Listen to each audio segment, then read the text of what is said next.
Americans are banning more books than ever. Parents led the way in launching complaints against at least 2,500 titles. And there are three common themes behind it: racial issues, LGBTQ content, and sex. But how did book censorship become so prevalent in a country that claims to carry the flag of free speech? We looked at the top 10 most challenged books on the American Library Association's list for the last year to find out. Genderqueer, a memoir by Maya Kobabe, tops the list as the most challenged and most banned book of 2022.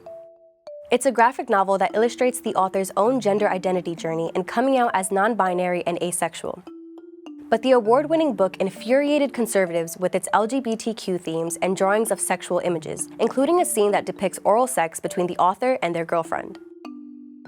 Parents and activists have called the book pornographic and filed official complaints against it more than 150 times last year in at least 11 states. This is not an oversight at Fairfax High School. Sorry. Pornography is offensive to all Clerk. people. It is offensive to common decency.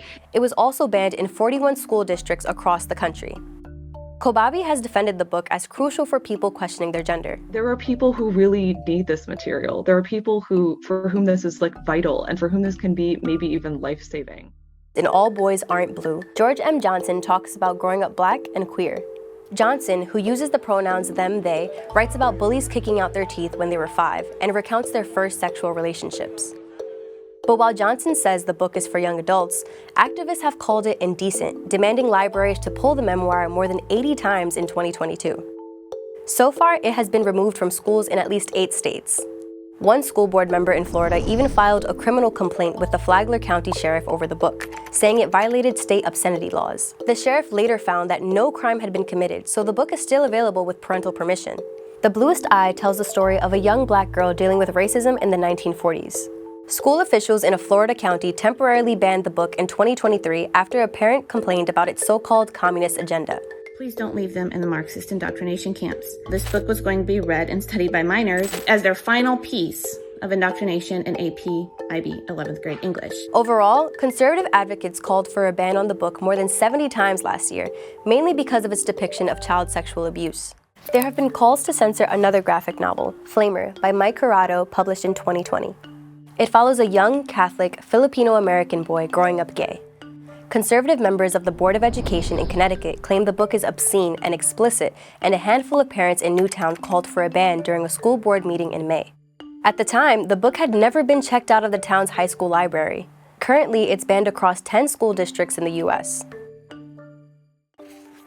Lawn Boy tells the story of a young Mexican-American man's self-discovery, exploring themes of race, class, and sexuality. The main character, Mike Munoz, reflects on a sexual encounter with another boy his age when they were in 4th grade.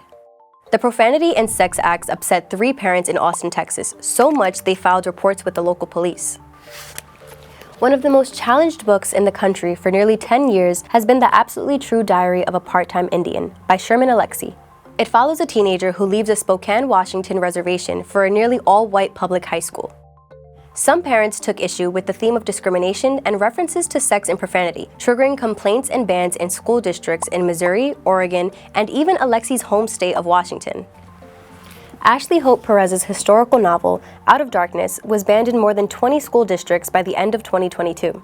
The book follows an interracial romance between a Mexican-American girl and a Black teenager in 1930s Texas.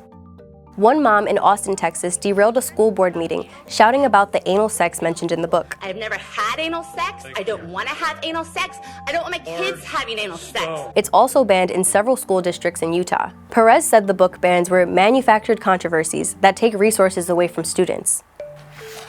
A Court of Mist and Fury by Sarah J. Maas has too much sex for some. A Republican lawmaker in Virginia sued Barnes & Noble to stop it from selling the book to minors without their parents' permission. While the judge threw out the case, the fantasy series has been targeted by conservative groups and disapproving parents like the ones in Nixa, Missouri, who told the school board it was filled with vulgar and explicit sexual content. Ellen Hopkins calls her 2004 novel, Crank, the story of a good girl's fall from grace. It's loosely based on her daughter's struggle with crystal meth. Book ban activists have zeroed in on the novel's theme of addiction. One challenger in Missouri complained the author made drug use look fun, even though Hopkins says it's a cautionary tale. With a title like This Book is Gay, it's no surprise that Juno Dawson's novel on gender has come under conservative fire. The nonfiction book was written to help young people explore their sexuality, but it terrified parents in one Florida school district who described the text as very scary, upsetting, and as grooming children. In fact, Florida has the second highest number of school-related book bans in the US, but Governor Ron DeSantis has defended the state's position. Is it appropriate to have pornographic books available in elementary school? Here in New York City, we found most of these books at the public library, and people are fighting to keep them around in other places too.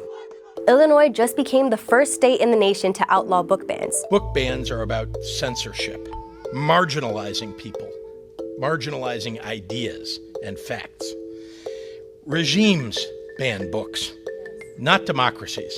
Some teachers see the growing book bans as a form of political repression and an attack on queer rights and racial justice. In fact, the First Amendment forbids government agencies and officials from restricting speech based on its content or viewpoint. And it says deciding what is and is not protected speech should be left to the courts.